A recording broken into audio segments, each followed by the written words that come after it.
There's a whole host of factors to consider when considering international expansion. The number one factor in our C-suite barometer has been focus on compliance for international laws, regulations and taxes. However, there are lots of other points to consider, which include costs of changes in trade and tariffs, expansion and upscaling and adaptability of technology and data infrastructure, and also other points, for example, local workforce security.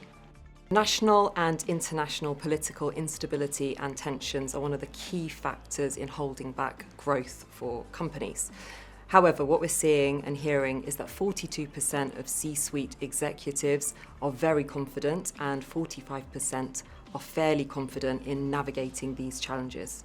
Businesses are looking at expanding internationally and shifting their international expansion focus, in particular to areas beyond the US. Adaptability is the key to success. So with success comes both a focus on adaptability and ambition. And adaptability is one of the key themes of the C-suite barometer this year. What we're seeing is that C-suite executives are looking at shifting their international expansion plans.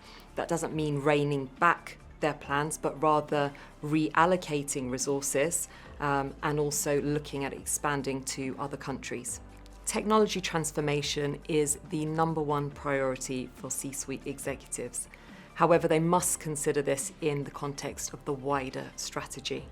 So considering innovations alongside international expansion and other strategic priorities is really important to help make better decisions and secure your future workforce.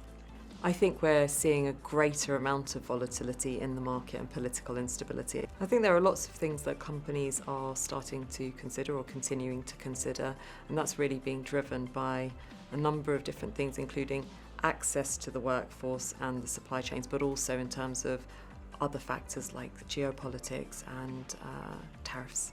What will be important for companies to consider is not just navigating the risks that they may be seeing or foreseeing, but actually using these as opportunities for the future and looking to grow. And it won't just be survival, but actually having that ambition alongside the adaptability which will help them to succeed and grow and address the intensifying competition that we're seeing in the markets.